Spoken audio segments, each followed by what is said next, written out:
Hello everyone.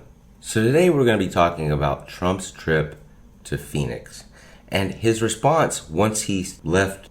The media as a group has used censorship or even self-censorship of a lot of issues, and Trump accuses them of that and that they are criminals themselves for doing so.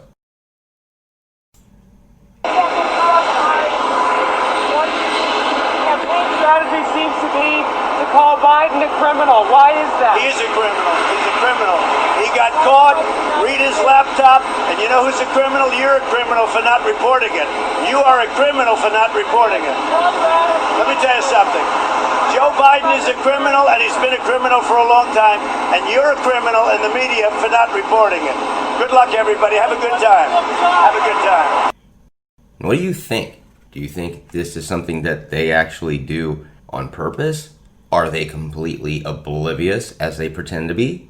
Or is it one of those things where truth is in the eye of the beholder? We actually think there is a rhyme and reason for everything that they do, and it's not just coincidence.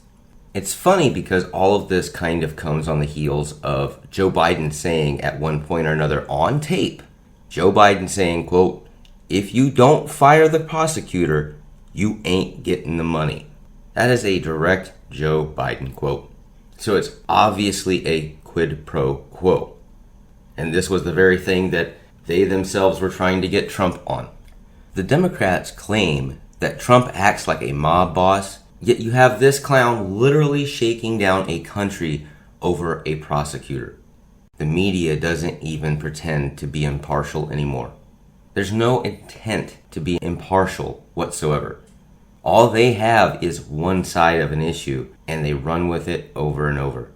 They've gone so far as to try to hide and shield certain individuals from the limelight so that the Democrat Party can move on. We think it's kind of odd that a person would get preference in the media, but here it is. We've seen it for nearly 4 years now.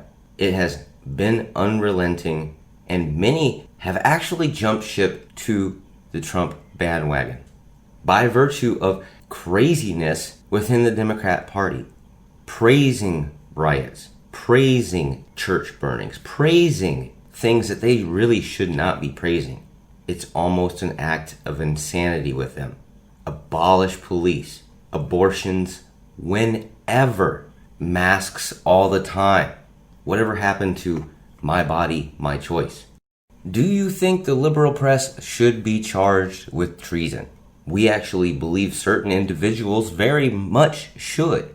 They've been more activists than journalists, and they've done more damage with fake news. We're talking about almost direct slander of one person and one individual that just so happens to be the President of the United States. These people could actually draw up charges that they are treasonous. Fact of the matter is we don't think that's a route that Trump or anyone should take because it gives off negative vibes. But these people need to be dealt with because they're printing up fake news. They're covering up things that should not be covered up. In certain instances, such as the Jeffrey Epstein case, there was a reporter that knew about it ahead of time, and the head of the network said no one knew who that was and no one was going to care about that particular person. So they didn't air it. They didn't show Epstein originally getting in trouble and all of this other stuff that was coming down the pike. Even the reporter herself on a hot mic admitted such. She admitted directly that they did not let her take that news to the air. And we have to ask the question, did the media actually mess up so bad that more girls were hurt in the meantime? Should the media have a responsibility when they get wicked type information? Something that we would truly call deplorable. Is it their responsibility to give that news out to whether it's the FBI, the police, crime task forces? Does it really matter whom they give that information away to as well? As long as they're giving the information out so someone can try to save more lives, so someone can try to help more people.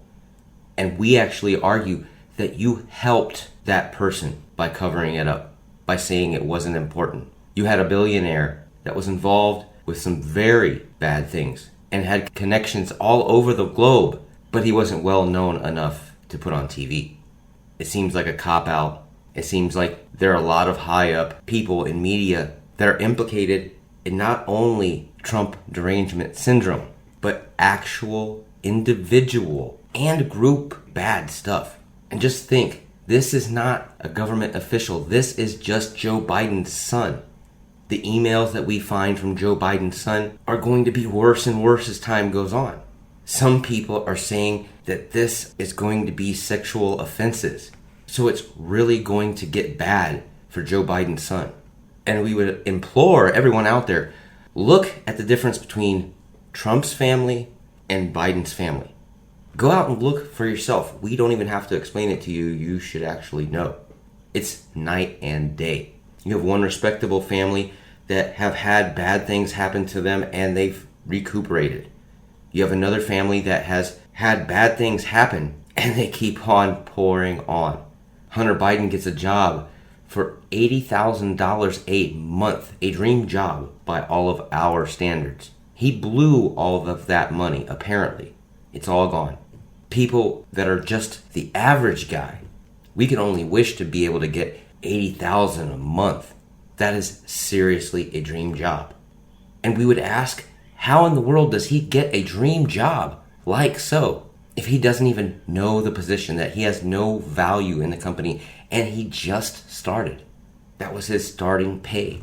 In the corporate world, yes, it can get ridiculous, but $80,000 a month for a starting position sounds downright ludicrous. And this laptop that they have found through a repair shop is going to implicate a lot of people. And we've already seen a mess of still photos that we won't show here on Dang It Don because we'll probably get shut down like the internet's already done to many, many other people. Twitter itself won't even allow pictures of him being that way, and they're trying to cover the whole mess up. They won't even allow the emails to be on or people talking about it. And Facebook's trying to put censorship on it as well. The fact of the matter is, Biden's emails are going to doom his father. Joe Biden's points in the polls have actually shown just that. Within the last few days, his poll numbers have dropped. And they're going to keep on dropping because these things are going to keep on coming to light. Hunter was always an albatross to Joe Biden. But this is a major truth bomb. Just like always, Trump is out to get you. He is out to tell you a little bit of truth. Maybe you don't like it, but it's the truth. And it's the reason why we come up with the phrase, take the red pill. Because sometimes life isn't like that. You don't just get to put it in aspects of peaches and cream. Sometimes it's poo. But to fix it, you have to face the dirty challenges ahead so that we can see a brighter day. So we can have more for ourselves, to be able to take care of our families, etc. Trump's trying to fight for the American people. People within this country. We're not directing you to who to vote for. But we are saying, if you're listening to our video, go out and vote. Make sure that you did your civic duty and say that you're one of the people that went out and saved this country. But that's what you're going to be doing when you vote. Democrats have their own agendas, do not correlate with America in general. The Green New Deal that many of the people that are behind Joe Biden are going to push on him. And make no mistake, he probably wants it as well, even though he denies it himself. It's not going to work. There's no real point into it. We have no actual science that proves what they're saying about this is 100% entirely true. This is based on computer data and scientific reasonings that we don't fully understand yet ourselves. Scientists themselves have come up with all kinds of theorems, but that doesn't exactly mean that everything is exactly as they say. We're still trying to figure out if Einstein was right with certain things of his own. But we would like to say that news channels that keep information sealed up, sealed away, for basically very, very bad opinions, it should be investigated. Especially when it's high up elite ranking stuff. The FBI, whoever, should be investigating these type of events where the media is covering up just whole swaths of information. Not only that, but a task force needs to be assembled to take care of social media giants that are going after information that's pertinent to today's voters. It's the difference between seeing Trump do something bad and seeing Trump do something good, and posting that over and over in front of everyone and lying to them about how a candidate is. And it shouldn't be done either way. It shouldn't be done to Biden, and it should not be done on Trump. Censorship of any kind, it's un-American. Once they take your voice away, there's nothing else you can do to combat anything. Once they take your Second Amendment rights, once they take your First Amendment rights, there's nothing you can do to stop anyone from taking over your life, your world, your family. So I implore everybody out there, get out and vote.